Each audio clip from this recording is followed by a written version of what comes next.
Hello students, आज हम लोग पढ़ेंगे capital expenditure and revenue expenditure. बहुत ही इम्पॉर्टेंट टॉपिक है ये, क्योंकि जब हम फाइनल अकाउंट बनाते हैं तो हमें बहुत सारे आइटम दिए रहते हैं क्वेश्चन में, जिसमें हमें ये पता लगाना होता है कि कौन सा आइटम प्रॉफिट लॉस अकाउंट में शो करें और कौन सा आइटम बैलेंस शीट में शो करें। तो प्रॉफिट लॉस अकाउंट में ट्रेडिंग अकाउंट भी आता है, तो किस आइटम को ट्रेडिंग और प्रॉफिट लॉस अकाउंट में शो करना चाहिए और किस आइटम को बैलेंस शीट में शो करना चाहिए, ये आपको पता करना रहता है। तो कैपिटल एक्सपेंडिचर है, बैलेंस शीट में शो करते हैं, और रेवेन्यू एक्सपेंडिचर है तो प्रॉफिट लॉस अकाउंट में शो करते हैं। तो इसलिए इन दोनों को अलग अलग जानना बहुत ज़रूरी है। तो पहले तो एक्सपेंडिचर क्या है वो हमें जानना चाहिए। तो expenditure means cost incurred for acquiring goods, assets and services. बहुत सिंपल सी मीनिंग है। गुड्स को एक्वायर करने के लिए, एक्वायर करना मीन्स उसको पाना, परचेस करके हम गुड्स एक्वायर कर सकते हैं, या हम प्रोडक्शन करके गुड्स एक्वायर करेंगे। प्रोडक्शन भी करेंगे तो रॉ मटेरियल तो हमें परचेस करना ही पड़ेगा। तो गुड्स को एक्वायर करने में मीन्स परचेस करने में या प्रोडक्शन करने में जो कॉस्ट लगी वो एक्सपेंडिचर है। असेट्स को एक्वायर करने में मीन्स परचेस करने में या उसको कंस्ट्रक्शन करवाने में, बनवाने में जो हमारा कॉस्ट हमारा लगता है, मीन्स मनी हम पे करते हैं, वो भी एक्सपेंडिचर है। सर्विस, हमें बिजनेस में बहुत सारे सर्विसेज लेते हैं हम, तो उसके लिए भी हमें कॉस्ट इनकर करना पड़ता है, मीन्स पैसे लगाने पड़ते हैं, पेमेंट करना पड़ता है, तो वो भी एक्सपेंडिचर है। तो किसी भी असेट को एक्वायर करने में, गुड्स को एक्वायर करने में, सर्विस को एक्वायर करने में जो भी हम कॉस्ट इनकर करते हैं, मीन्स जो भी हम पैसे लगाते हैं, मनी पे करते हैं, रिसोर्स सेक्रीफाइस करते हैं, वो एक्सपेंडिचर है। तो अब हम आते हैं इसके टाइप्स पे, कैपिटल एक्सपेंडिचर और रेवेन्यू एक्सपेंडिचर। एक और होता है टाइप एक्सपेंडिचर का, डिफर्ड रेवेन्यू एक्सपेंडिचर, लेकिन उसके बारे में अभी हम नहीं पढ़ रहे हैं। अभी हम कैपिटल एक्सपेंडिचर और रेवेन्यू एक्सपेंडिचर के बारे में पढ़ेंगे। तो कैपिटल एक्सपेंडिचर हमें क्यों पहचानना पड़ेगा? क्योंकि बैलेंस शीट में शो करना है असेट में। तो कैसे पहचानेंगे? आप देखो कि जो हमने असेट परचेज किया, ये तो पक्का है कि असेट्स के ऊपर जो एक्सपेंस करते हैं, एक्सपेंडिचर करते हैं, वो कैपिटल एक्सपेंडिचर है। और गुड्स और सर्विसेज पे जो एक्सपेंडिचर करते हैं हम, वो रेवेन्यू एक्सपेंडिचर होता है। तो पहचानेंगे कैसे हम? तो अगर लॉन्ग टर्म बेनिफिट मिलता है उस असेट से, जो सामान आपने परचेज किया या एक्वायर किया, देखो कि वो उसका बेनिफिट कितना समय तक मिलेगा हमें। अगर उस चीज़ का बेनिफिट हमें लंबे समय तक मिलेगा तो कैपिटल एक्सपेंडिचर है। और लंबे समय तक मीन्स क्या? 1 ईयर से ज़्यादा। अगर जो चीज़ पे आपने पैसे खर्च किए, पैसे स्पेंड किए, अगर वो चीज़ या उसका बेनिफिट या सर्विस या थिंग जो भी आपने एक्वायर किया, परचेज किया, अगर उसका बेनिफिट 1 ईयर से ज़्यादा मिलेगा तो वो कैपिटल एक्सपेंडिचर है। लेकिन अगर उसका जो चीज़ आपने ख़रीदा, परचेज किया, जो सर्विस लिया, जो गुड्स परचेज किया, अगर उसका बेनिफिट विद इन ईयर ख़त्म हो जाता है तो वो रेवेन्यू एक्सपेंडिचर है। तो रेवेन्यू एक्सपेंडिचर है तो प्रॉफिट लॉस में शो करेंगे, डेबिट में।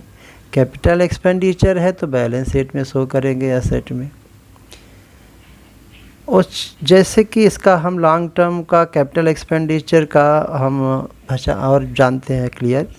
फिक्स्ड असेट्स, फिक्स्ड एसेट पे जो भी आप खरीदना, जैसे कि आपने लैंड यानी ज़मीन खरीदा, बिल्डिंग खरीदा, फर्नीचर खरीदा, प्लांट खरीदा, मशीनरी खरीदा, तो ये कैपिटल एक्सपेंडिचर है, क्योंकि ये चीज़ें बहुत दिन तक चलती हैं, बहुत समय तक बेनिफिट हम लेते रहते हैं इन चीज़ों से। या expenses on fixed assets before they are put to use. यहाँ पे ध्यान देना है कि फिक्स्ड एसेट तो कैपिटल एक्सपेंडिचर है ही, लेकिन फिक्स्ड एसेट्स पे जो हम कुछ एक्सपेंसेस करते हैं उन एसेट्स को यूज करने से पहले, मीन्स हम फिक्स्ड एसेट खरीदे तो वो तो है ही हमारा कैपिटल एक्सपेंडिचर, लेकिन फिक्स्ड एसेट को खरीदने के बाद यूज करने से पहले भी हमें कुछ एक्सपेंसेस करने पड़ते हैं।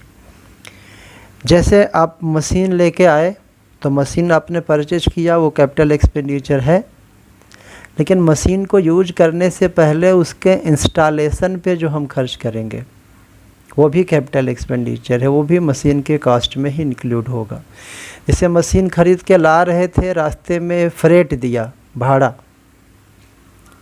तो वो भी कैपिटल एक्सपेंडिचर है, क्योंकि वो मशीन को यूज करने से पहले हुआ।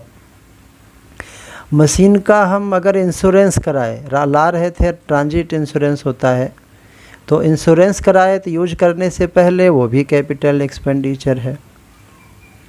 इंस्टॉल कराए वो भी कैपिटल एक्सपेंडिचर है। आप सेकेंड हैंड मशीन ख़रीदे तो यूज करने से पहले उस पर ओवरहालिंग रिपेयर करते हैं, तो वो भी कैपिटल एक्सपेंडिचर है। बस कंडीशन, एक्सपेंसेस कैपिटल एक्सपेंडिचर तभी होंगे जब वो फिक्स्ड एसेट के ऊपर हों और फिक्स्ड एसेट को यूज करने से पहले किए गए हों। और रेवेन्यू एक्सपेंडिचर की बात करें तो गुड्स का परचेज, कैपिटल एक्सपेंडिचर क्या है? फिक्स्ड एसेट का परचेज। रेवेन्यू एक्सपेंडिचर क्या है? गुड्स का परचेज। और गुड्स पे एक्सपेंसेस, गुड्स को परचेज करने का एक्सपेंस, फ्रेट वगैरह खरीद के लाते हैं तो लगेगा खर्च। गुड्स का प्रोडक्शन करने में जो एक्सपेंसेस होते हैं फैक्ट्री में,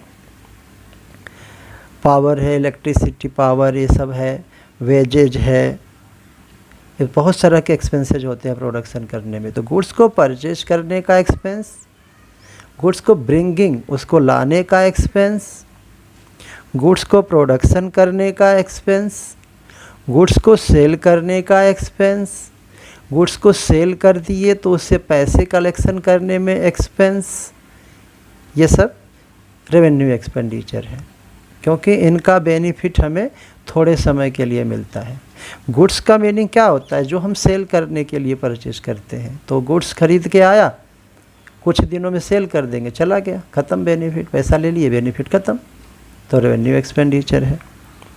एग्जाम्पल की हम बात करें तो पहले कैपिटल एक्सपेंडिचर का हम एग्जाम्पल देखते हैं। परचेज ऑफ लैंड, ज़मीन, परचेज और कंस्ट्रक्शन ऑफ बिल्डिंग, बिल्डिंग को परचेज करने में आपने पैसे दिए या बिल्डिंग का कंस्ट्रक्शन करवाने में खर्चे लगे। बिल्डिंग हम परचेज भी कर सकते हैं बना बनाया, और ख़ुद भी बनवा सकते हैं। तो बिल्डिंग को बनवाएंगे तो बहुत सारे खर्चे लगते हैं, मटेरियल लगेगा, और मिस्त्री, कारपेंटर, इलेक्ट्रीशियन, सीमेंट, बहुत सारे मटेरियल लगते हैं। तो मटेरियल पे जो हमने पैसे पेमेंट किया वो भी कैपिटल एक्सपेंडिचर है, क्योंकि वो बिल्डिंग के लिए, फिक्स्ड एसेट के लिए है। मशीन हम परचेज किए तो वो भी कैपिटल एक्सपेंडिचर है। मशीन को लाने के लिए जो फ्रेट वगैरह दिए वो भी कैपिटल एक्सपेंडिचर है। प्लांट हम इरेक्शन ऑफ प्लांट है, प्लांट क्या है? कई सारी मशीनों को जोड़ करके एक स्ट्रक्चर हम खड़ा करते हैं प्लांट, जैसे पावर प्लांट है, शुगर मिल है, कोई फैक्ट्री है, तो उसमें बहुत सारी मशीनों को जोड़ के हम स्ट्रक्चर एक बनाते हैं, तो वो भी कैपिटल एक्सपेंडिचर है, क्योंकि बहुत दिन तक चलेगा। और रेवेन्यू एक्सपेंडिचर का हम एग्जांपल देखें तो फ्रेट है, गुड्स, हाँ फ्रेट ध्यान देना, गुड्स का फ्रेट है ये। गुड्स को लाने में जो हमारा सामान, जो भाड़ा वगैरह देना पड़ता है, ट्रांसपोर्टेशन चार्जेस देने पड़ते हैं। वेजेस, जो मज़दूर काम कर रहे हैं हमारे यहाँ, हमारे प्रोडक्शन में लगे हैं, गुड्स के प्रोडक्शन में, ध्यान देना, गुड्स के प्रोडक्शन में लगे हैं, उनको हम वेजेस देते हैं, वो भी रेवेन्यू एक्सपेंडिचर है क्योंकि गुड्स के लिए है। सैलरी स्टाफ हैं, काम करते हैं, हमारे फैक्ट्री में काम करते हैं, हमारे शोरूम में काम करते हैं, हमारे गोडाउन में हैं, तो सेल में लगे हैं, प्रोडक्शन में लगे हैं, मार्केटिंग में लगे हैं, उनको हम सैलरी देते हैं। तो ये सब भी रेवेन्यू एक्सपेंडिचर है क्योंकि ये भी शॉर्ट टर्म बेनिफिट मिलता है। सैलरी हम किसी स्टाफ को काम करा लेते हैं फिर देते हैं, तो बेनिफिट उसका ले चुके हैं, विद इन ईयर ही ख़त्म हो जाता है। रेंट हम देते हैं मंथली, तो इसका बेनिफिट भी 1 साल से कम होता है, इसलिए भी रेवेन्यू एक्सपेंडिचर है। इलेक्ट्रिसिटी एक्सपेंस है, इलेक्ट्रिसिटी हम बिल पेमेंट करते हैं थोड़े थोड़े समय पर। इलेक्ट्रिसिटी हम बार बार तो खर्च कर नहीं सकते, जितना यूनिट आपका खर्च हो गया ख़त्म हो गया बेनिफिट उसका, तो वो भी रेवेन्यू एक्सपेंडिचर है। कमीशन हम पेमेंट करते हैं, यहाँ कमीशन पेड है, कमीशन हम पे करते हैं जो हमारे एजेंट होते हैं, जो हमारा गुड्स को सेल करने में हेल्प करते हैं, हमारे लिए कस्टमर ला के देते हैं, उनको हम पैसे देते हैं, वो कमीशन है। तो ये भी रेवेन्यू एक्सपेंडिचर है क्योंकि ये गुड्स सेल करने में है। डिस्काउंट अलाउड है, कस्टमर को हम डिस्काउंट दे देते हैं। जैसे 10,000 बाकी था किसी कस्टमर से लेना, तो हम उसको 500 छोड़ दिए, तो भी एक्सपेंस हुआ, तो ये भी रेवेन्यू एक्सपेंडिचर हुआ। और revenue expenditure profit loss account में शो किया जाता है।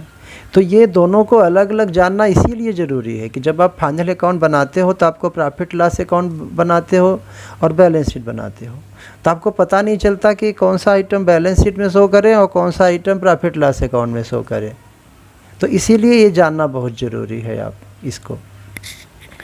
तो बहुत ही आसान है, सबसे आसान पहचान यही है, लॉन्ग टर्म शॉर्ट टर्म सबसे इजी पहचान है कैपिटल एक्सपेंडिचर रेवेन्यू एक्सपेंडिचर का, कि अगर कोई चीज़ आप लंबे समय तक यूज करने वाले हो तो कैपिटल एक्सपेंडिचर मतलब आगे भी काम आएगा। जो आपका अकाउंटिंग ईयर चल रहा है, जिस अकाउंटिंग ईयर का आप बना रहे हो फाइनल अकाउंट, उस अकाउंटिंग ईयर ख़त्म होने के बाद भी वो आगे काम आएगा, तो कैपिटल एक्सपेंडिचर है।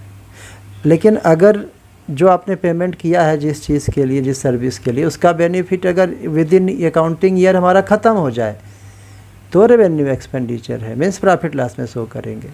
अगर उसका बेनिफिट लंबे समय तक चलने वाला है तो कैपिटल एक्सपेंडिचर है, मीन्स बैलेंस शीट में शो करेंगे। तो सबसे मेन पहचान यही है।